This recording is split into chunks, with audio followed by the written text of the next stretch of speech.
notes for today if you haven't yet. Originally, we had planned on a quiz today over 1, 2, and 1, 3, but since I was gone yesterday, we postponed that for a day. So now the quiz will be tomorrow. I'm not sure if you've seen it yet, but like end of fourth period, I think it was, I posted on your Google Classroom a quiz outline.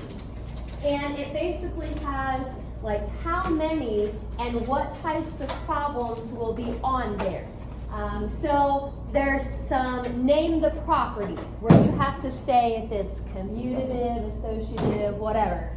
Name the set that it belongs to or sets.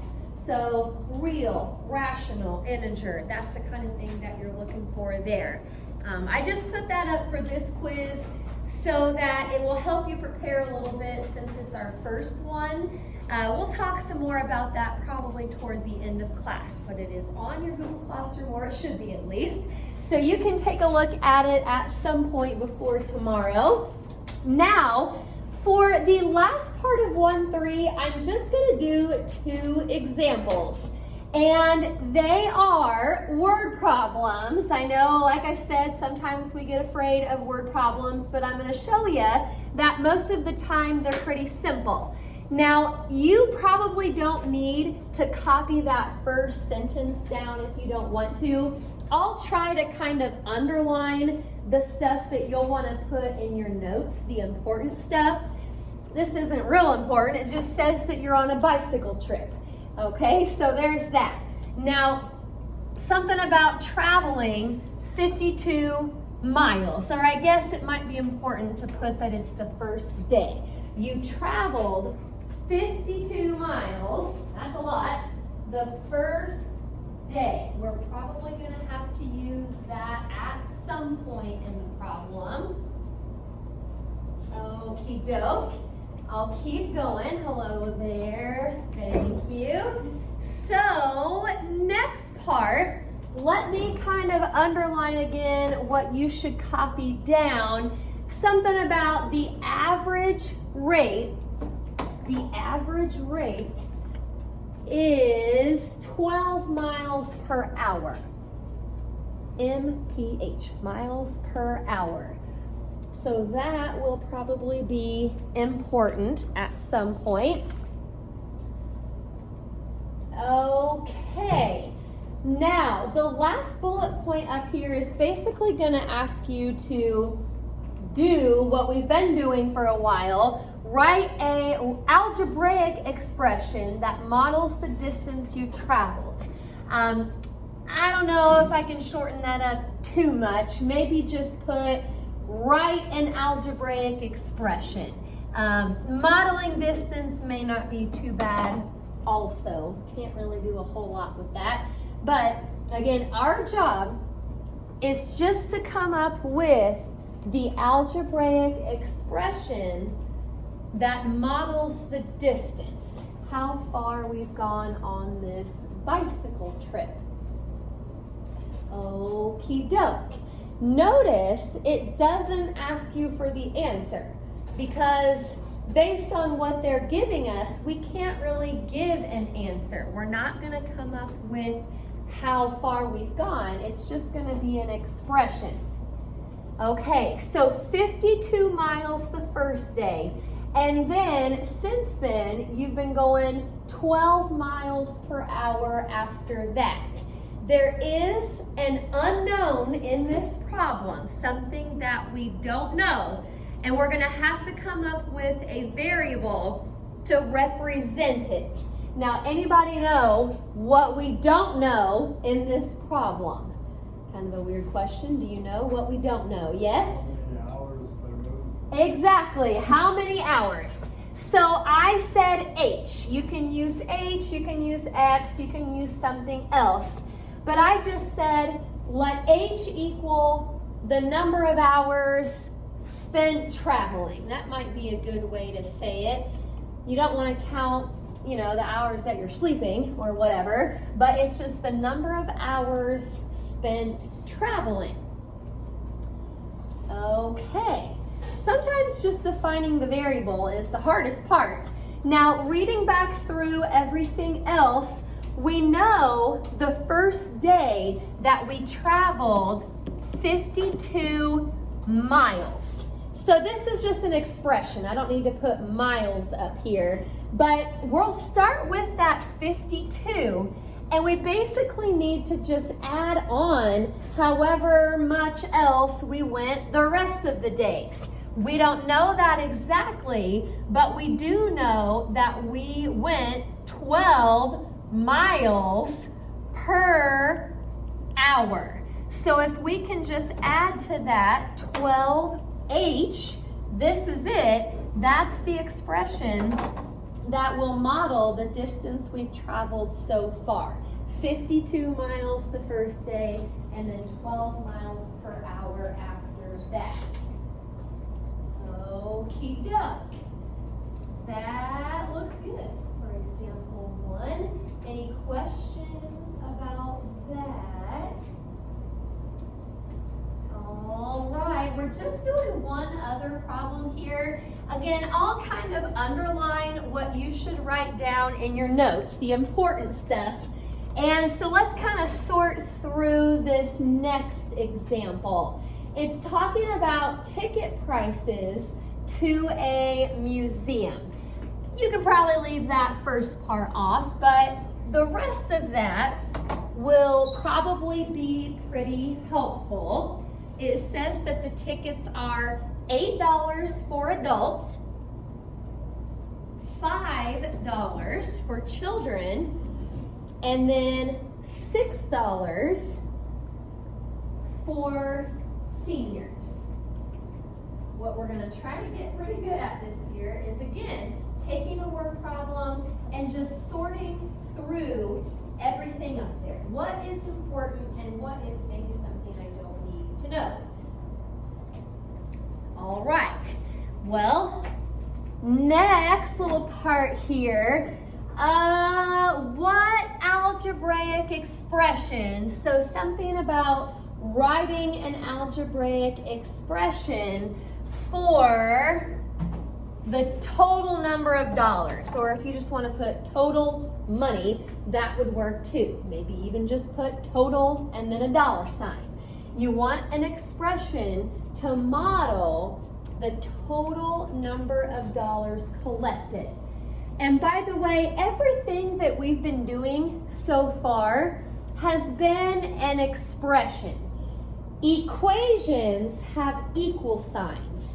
Expressions do not. So you're not going to have it equal to something. And again, at this point, we're not even really going to have an answer. We just need to look for an expression. Okie doke. Well, let's think about it. $8 for adults, $5 for children, $6 for seniors. There's actually 3 things that we don't know. Go ahead. The number of tickets for each one. Exactly, yeah. So this is kind of annoying that there's 3 of them, but that's okay. I'm going to say let A equal the number of adult tickets sold. I used A because of adult. It starts with A. You can pick whatever you want. I said let C equal the number of child tickets sold. Okie doke. Again, it's slightly annoying to have to define all of these, but you have to define a variable if you're going to use it in the problem. We have to know what it's representing. Okay, last but not least, S. S is not always a good variable to use because sometimes it looks like a 5, but I went for it. Let S equal the number of senior tickets sold. Okay, last problem, we only had 1 variable. This time we've got 3. Well, if you think about it, to calculate the total number of dollars or the total amount of money that they collect in ticket sales, they're getting $8 per adult. they're getting $5 per child, and they're getting $6 per senior. So I'm just gonna take 8 times A, so just 8A. I'll add to that 5C, because again it's $5 per child, and then what is it? $6 per senior, so 6S. Again, you're not looking for an answer right now. You don't have to turn this into an equation with an equal sign. This is just an expression. Now, there is one last part to this. So, what we have right here for part B, as far as what you need to kind of put in your notes, just as long as you have probably that part that I underlined, I think that will be enough. You want to write down enough so when you look back at your notes, you remember what in the world you were doing, what they give me. Well, part B says that 20 adult tickets were sold, 16 children's tickets, and 10 senior tickets. You can probably leave off the rest of that if you want. It says that all of those were sold one morning. How much money is collected in all? Okay, how are we going to figure out how much money was collected in all? What do we do? Go ahead.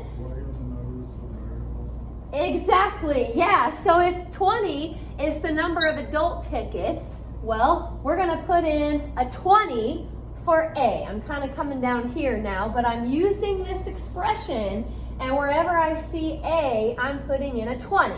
Now, for the child or children's tickets, 5 times 16 will get me what I need. And for the seniors, 6 times S, well, the number of tickets for the seniors was 10, so 6 times 10 is what we'll need for that part. Now, hopefully you've got a calculator with you. Try to just bring it every day. If you don't have it, I'll tell you what this works out to be. This is like a 160 plus 80 plus 60. So by the time you add all of that up, you should get 300. Now you do want to be pretty good at labeling your answers. This is talking about money, how much money. That's what we came up with. So just stick a dollar sign in front of that, and there you go, $300.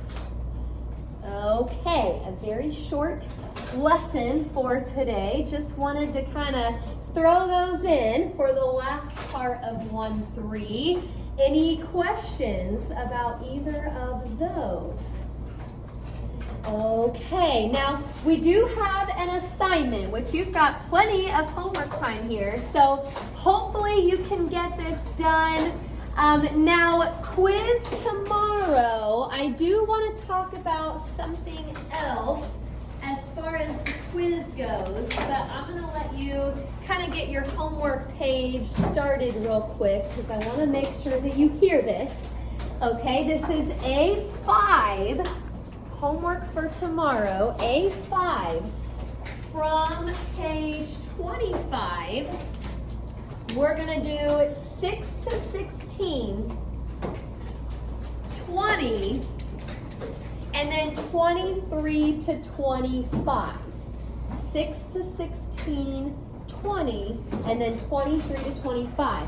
When you turn to page 25 here in a second, you'll see that some of the problems in this assignment are sort of just review, and I did that on purpose since we have a quiz tomorrow. It'll kind of help you remember what we learned in those sections. Now, before I forget to tell you this, one last thing that you'll want to know for the quiz tomorrow, this will make you very happy. I allow my students in my classes to make cheat sheets for the quiz. Now, I have to be careful when I say cheat sheet. I've been tempted to change it to street sheet just so it doesn't say cheat, because you're not supposed to cheat.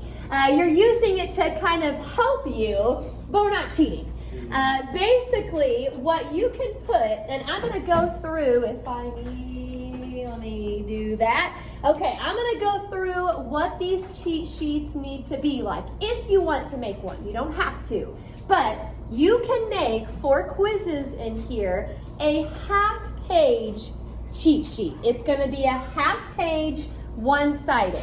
So you can take a piece of regular lined paper, fold it in half, cut it, there's a half page. You can take a piece of normal sized graph paper. You can take normal sized just printer paper. If you want it to be blank with no lines, take one of those, fold it, cut it, there's your half page. Okay, so that's something that you'll want to do on your own, and it's just one-sided. So on this cheat sheet, you can put formulas, which I'm not sure that we have any formulas, but we do have some tables in your notes that would be kind of nice to have on your cheat sheet. Sets of numbers, properties of numbers. Those are kind of hard to remember, so that would be something good to put on there. You can put examples on your cheat sheet. So if there's a problem from your notes and you're like, man, I can't ever remember how to do this, I'm going to put this example on my cheat sheet. So if I get to one like it on the quiz, I can just follow the same steps. So formulas, properties, examples, those kind of things that you think will help.